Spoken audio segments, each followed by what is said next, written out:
Welcome to my channel Dimple simple life. और आज का वीडियो मेरा पेरेंटिंग पे रहेगा। और इससे पहले कि ये वीडियो स्टार्ट हो, मैं आपको सिर्फ एक चीज़ बता दूं कि जब आपके घर में एक छोटा बच्चा हो, और छोटा बच्चा भी उतना छोटा बच्चा नहीं कि जिसको आप एक एक जगह पे रखो और वो इधर उधर ना और मतलब वो करे, इट्स अ टॉडलर, मतलब 3 साल का 4 साल का अगर आपके पास बच्चा हो तो आई डोंट नो आप लोग कैसे उसको डील करते हो। बट मेरे घर की एक सिंगल वॉल भी बिना पेंटिंग के नहीं है।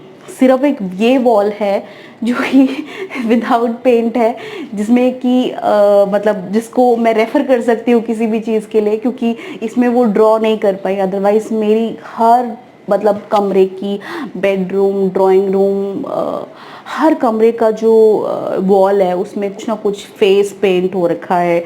उसमें स्क्वायर है, उसमें सर्कल है, उसमें ए है, उसमें बी है, उसमें सब कुछ है। तो आज का जो टॉपिक है वो मैंने पिक किया है पेरेंटिंग के ऊपर, nursery school admission. Yes, it's a nursery school admission.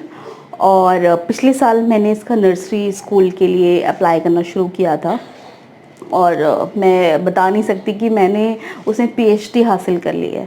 मैंने 2-3 महीने, इनफैक्ट जब उसका स्कूल का एडमिशन शुरू होने वाला था उससे पहले ही मेरे दिमाग में, मेरे लिस्ट में एक कंप्लीट एक लिस्ट थी कि मुझे मुझे इस स्कूल में एडमिशन करवाने हैं, मुझे यहाँ यहाँ अप्लाई करना है। तो मैंने वो सब लिस्ट बना ली थी और मैंने अपने आप को इतना प्रेशराइज फील करा था उस टाइम पे कि मुझे ऐसा लगा कि यार ये मैं क्या कर रही हूँ, मेरा बच्चा अभी नर्सरी में जाने वाला है या इसकी नासा की ट्रेनिंग होने वाली है। सो अभी आई डोंट नो आप लोग इस टॉपिक को कितना सीरियस लेते हैं, बट मेरे लिए ये टॉपिक बहुत ज़्यादा उस टाइम पे सीरियस था, लास्ट ईयर तक। और अभी मैं देख पा रही हूँ कि बिकॉज़ चीज़ें जो हैं लॉकडाउन की वजह से नर्सरी स्कूल एडमिशन थोड़े से शिफ्ट हो गए हैं, थोड़ी सी उनकी टाइमलाइन चेंज हो गई है। नोएडा के स्कूलों के लिए ट्राई कर रहे हैं। तो नोएडा के स्कूलों का एडमिशन प्रोसीजर स्टार्ट हो जाता है फ्रॉम जुलाई अगस्त में। जुलाई से अगस्त मतलब इस बीच में इनके स्कूलों के एडमिशन निकलने शुरू हो जाते हैं, फॉर्म्स निकलने शुरू हो जाते हैं। और ये जाते हैं टिल सितंबर अक्टूबर, और मैक्सिमम अक्टूबर नवंबर में इनके जो स्कूल का एडमिशन है ये प्रोसीजर क्लोज हो जाता है। तो आपको बहुत सिंपल लैंग्वेज में बताऊंगी कि आज की डेट में नोएडा में 2 टाइप के स्कूल हैं। एक है मॉडर्न स्कूल और एक है आपका ट्रेडिशनल स्कूल। अब ट्रेडिशनल स्कूल्स क्या है? ट्रेडिशनल स्कूल्स है जिसमें कि मैम है, साथ में अटेंडेंट हैं, और साथ में जो बच्चों की स्ट्रेंथ है वो ज़्यादा है। और जो मैम का जो पढ़ाने का तरीका है सब्जेक्ट वाइज, वो सेम जैसे हम लोगों ने पढ़ा ब्लैक बोर्ड के सामने। लेकिन आज की डेट में वो जो ब्लैक बोर्ड है वो रिप्लेस हो चुका है मॉनिटर से, स्क्रीन से, और बहुत अलग कॉन्सेप्ट में। सो कॉन्सेप्ट सेम है जैसे हम लोगों ने पढ़ा था। मॉडर्न स्कूल का जो तरीका है वो होता है 1-to-1 कनेक्ट, जो मुझे समझ में आया। बिकॉज़ जितना मैंने सर्च किया, जितना मैंने पूछा लोगों से, जितना मैंने इस बारे में इंक्वायरी किया, तो मॉडर्न स्कूल का है 1-to-1 कनेक्ट, जिसमें कि टीचर्स का रेशो उतना होगा, लाइक अगर सपोज 15 बच्चे हैं तो 15 बच्चों में 2 टीचर्स होंगी, 2 मेन टीचर्स। तो आपके पास जो बच्चों का जो स्ट्रेंथ है वो कम होगा, लिमिटेड होगा बहुत, और 1-to-1 कनेक्ट होगा। और इसमें जो मेनली जो फोकस होता है वो आपका स्टडीज़ में नहीं होता है, ओवरऑल डेवलपमेंट में होता है। ओवरऑल डेवलपमेंट में आप कह लीजिए स्पोर्ट्स हो सकता है, वोकैबलरी हो सकता है, कम्युनिकेशंस हो सकता है। तैयार कर सकते हैं कि आपने उसको मॉडर्न स्कूल में डालना है या आपने उसको ट्रेडिशनल स्कूल में डालना है। आप एक लिस्ट बना सकते हैं, और आप चाहें तो आप स्कूलों के डायरेक्टली वेबसाइट पे जाके देख सकते हैं कि उसका ऑनलाइन एप्लीकेशन निकला है या नहीं निकला, वरना आप गूगल पे भी सर्च कर सकते हैं। वरना बहुत सारे ऐसे छोटे मोटे फॉरम्स रहते हैं स्कूल एडमिशन से रिलेटेड, जहाँ पे आप अपने आप को रजिस्टर करवा सकते हैं, और वो आपको फिर नोटिफिकेशन देंगे जिससे स्कूल का अगर फॉर्म निकलेगा। तो आपकी जब अगर लिस्ट तैयार है तो आपको पता होगा कि आपको इन इन स्कूलों में अप्लाई करना है, और उसकी डेडलाइन वगैरह सब करके आप अप्लाई कर सकते हैं। सो जो एक्सपीरियंस रहता है स्कूल के एडमिशन का वो सिंपल रहता है। पहले ऑनलाइन फॉर्म आप सबमिट करते हैं, उसके बाद फिर वो आपको आपका फॉर्म जो है वो वेरीफाई होता है बैग से, और आपको फिर वो एक इंटरेक्शन डेट देते हैं। इंटरेक्शन की जो डेट, मेरा ट्रेडिशनल स्कूल चूज़ करने का मेन जो एरिया था वो ये था कि मेरी डॉटर जो है वो बहुत नॉटी है और मुझे ऐसा लगता है कि उसको कंट्रोल सिर्फ वही टीचर्स कर सकती है जो कि थोड़ा गुरुकुल टाइप की हो, और उसको डिसिप्लिन में रखना बहुत ज़्यादा एक मेजर टास्क है। और मुझे ऐसा लगा कि ट्रेडिशनल पे थोड़ा डिसिप्लिन पे बहुत ज़्यादा फोकस किया जाता है, एकेडमिक्स पे फोकस किया जाता है, और जो कि मुझे लगा कि ये आने वाले टाइम पे ऑब्वियसली उसको बेनिफिट देगा। जो सेकंड क्राइटेरिया मुझे लगा कि मैंने ट्रेडिशनल स्कूल क्यों चूज़ किया, वो इसलिए चूज़ किया क्योंकि इसकी fees compare to modern school कम होती है।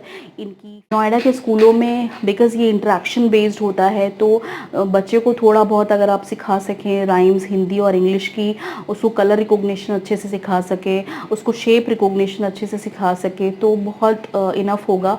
और आपके लिए वो जो क्वेश्चंस होते हैं वो बहुत बेसिक क्वेश्चंस हैं, तो इसमें बहुत ज़्यादा कुछ करने के लिए है नहीं। इंटरेक्शन सेशन, एक टीचर आपसे इंटरेक्ट कर रही होती है और एक टीचर मीन बाय बच्चे से इंटरेक्ट करती है। आपसे जो क्वेश्चंस पूछे जाते हैं एज अ पेरेंट्स, वो बेसिकली बहुत नॉर्मल से क्वेश्चंस होते हैं कि आप क्या करते हैं, आप कितना टाइम बच्चे के साथ स्पेंड करते हैं, अगर आप वर्किंग हैं तो बच्चे के साथ कौन टाइम स्पेंड करता है, और आप क्वालिटी टाइम कितना स्पेंड करते हैं बेसिकली।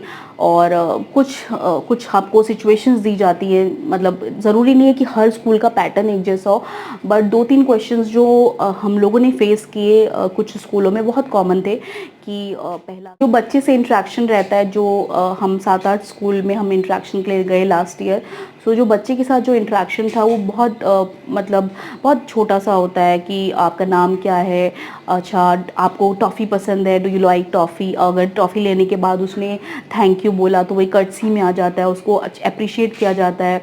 और कलर रिकॉग्निशन, सो कलर रिकॉग्निशन में ब्लॉक्स दिखा दिए, और अगर उसने रिकॉग्नाइज कर दिया कलर्स तो वेल डन, वेरी गुड। और अगर शेप्स दिखाए और कहीं पे उसको बोला कि कुछ एक्टिविटी करने के लिए, जैसे ब्लॉक की एक्टिविटी है, तो कितने फास्ट वे में वो कर रही है, ये सब चीज़ें देखी जाती है। तो बच्चे की बेसिकली वो एक्टिविटी नोटिस करते हैं। अगर बच्चा रिस्पॉन्ड नहीं भी कर रहा है तो भी कोई प्रॉब्लम नहीं है, बेसिकली वो बच्चे की एक्टिविटी देखते हैं कि कितना एक्टिव है बच्चा, मतलब उसके लिए ये होता है इंटरेक्शन सेशन। सपोज़ आपका नॉर्मल प्रोसीजर में किसी स्कूल में नाम नहीं आया और आप बहुत डेस्परेटली चाहते हैं उस स्कूल में एडमिशन करवाना, तो मेरी आपको ये सजेशन रहेगा कि आप उसकी मैनेजमेंट को एक लेटर लिखिए। क्योंकि क्या होता है, नॉर्मल प्रोसीजर से बच्चे सिलेक्ट होते हैं, बट बहुत बच्चे ऐसे हैं जो बाद में बैकआउट करते हैं, बाद में ड्रॉप करते हैं, क्योंकि हो सकता है उनको उनके चॉइस का, प्रेफरेंस का स्कूल मिल जाता है पेरेंट्स को, और वो अपने बच्चे को वहाँ से निकाल के कहीं और डालते हैं। तो ऑल्दो इनकी वेटिंग लिस्ट भी होती है, लेकिन इनकी मैनेजमेंट सीट्स भी होती हैं। सो अगर मेरा सजेशन आप लोगों को सिर्फ इतना, डॉटर का जो एडमिशन हुआ है वो मैनेजमेंट कोटे के अंडर हुआ है, और इस मैनेजमेंट कोटे के लिए हमने किसी की अप्रोच नहीं लगाई। मैंने सिर्फ एक रिक्वेस्ट लेटर उनकी मैनेजमेंट को भेजा था कि मुझे कंसीडर किया जाए, क्योंकि मैं चाहती हूँ कि मेरी बेटी उस स्कूल में पढ़े।